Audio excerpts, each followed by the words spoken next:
नमस्कार दर्शक बंधु आज अनुसंधान और जनविचार न्यूज को आपण मान को स्वागत करुच्ची।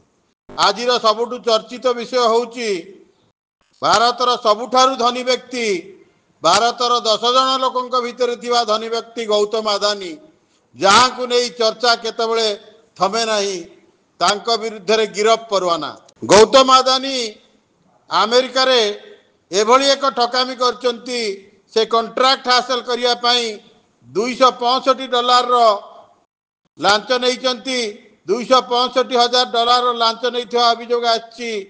गौतम अदानी के अरेस्ट करिया पई तुरंत गिरफ करिया पई जामीन विहीन परवाना जारी करिछि अमेरिका सरकार।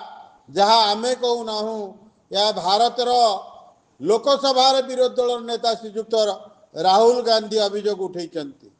भारतर कोटिपति व्यवसायी गौतम अदानी के विरुद्ध रे लांच और ठकई अभियोग आनी अमेरिका एवं तांको तुरंत गिरफ करा जिबा पई राहुल गांधी दाबी करचंती। राहुल गांधी कहउचंती जे तांको आश्चर्य लागुची अदानी कहीं जने मुक्त मनुष्य पर देश में बुलुचंती। एटी मुख्यमंत्री की गिरफ करा जाउची, एटी विरोधी दल नेता को गिरफ करा जाउची, एटी एमएलए मान को गिरफ करा जाउची, एटी हाईकोर्ट रो विचारपति की गिरफ करा जाउची, एटी सुप्रीम कोर्ट रो रिटायर्ड जस्टिस की गिरफ करा जाउची। अदानी कोन आईन रो ऊर्ध्वरे की, अदानी कोन आईन रो ऊपरे की।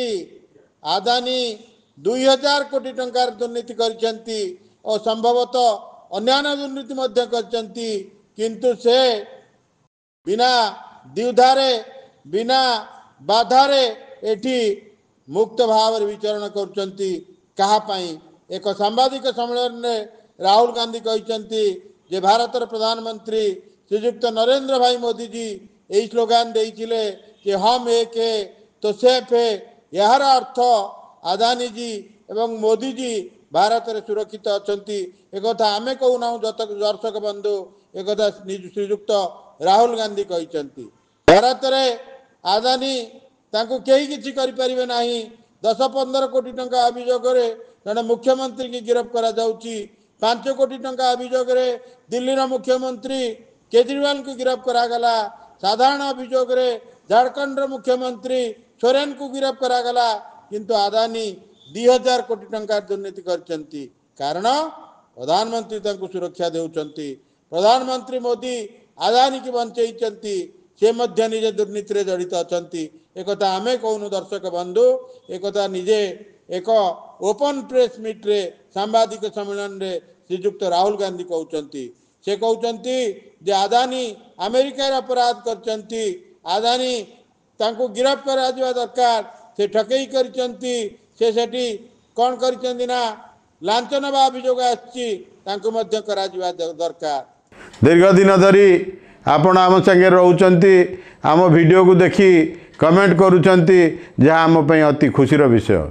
आपण माने एही भली उद्यम जारी रखंतु, आमको उत्साहित करंतु, आमको आपण आगु को बढ़िया पई प्रेरणा जगांतु, यही कामना करिवि। सब्सक्राइब करिया पई भूलिबे नाही, शेयर करिया पई भूलिबे नाही, कमेंट निश्चय देबे। आज एपिसोड उपरे रहउची। नमस्कार।